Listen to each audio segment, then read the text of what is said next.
বাহুবলের জহুরুদ্দিন আকন্জি নুরানি হাফিজি মাদ্রাসায় প্রথম সাময়িক পরীক্ষার ফলাফল প্রকাশ হয়েছে। ফলাফল প্রকাশকে ঘিরে শিক্ষার্থীদের মধ্যে দেখা দিয়েছে আনন্দ উচ্ছ্বাস।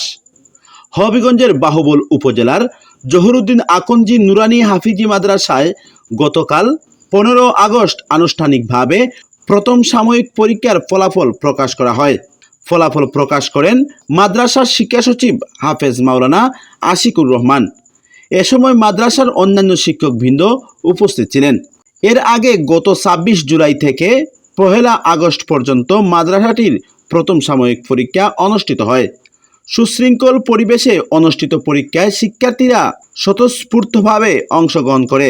ফলাফল প্রকাশের পর কাঙ্ক্ষিত সাফল্য অর্জনকারী শিক্ষার্থীদের মধ্যে ছড়িয়ে পড়ে আনন্দের আমেজ। নিজেদের ফলাফল হাতে পেয়ে উচ্ছ্বাস প্রকাশ করেন শিক্ষার্থীরা। শিক্ষকরা জানান, নিয়মিত শিক্ষার মাধ্যমে শিক্ষার্থীদের পড়াশোনার অগ্রগতি যাচাইয়ের পাশাপাশি তাদের আরও মনোযোগী ও আত্মবিশ্বাসী করে তোলাই এ ধরনের আয়োজনের অন্যতম উদ্দেশ্য। ফলাফল প্রকাশের মধ্য দিয়ে শিক্ষার্থীদের মাঝে তৈরি হয়েছে নতুন উদ্যম।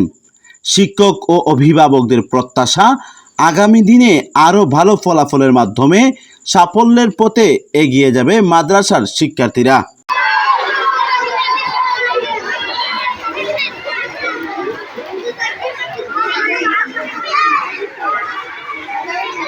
কাউসার মাহদি, SBB 24 সংবাদ বিজয় বাংলা, হবিগঞ্জ।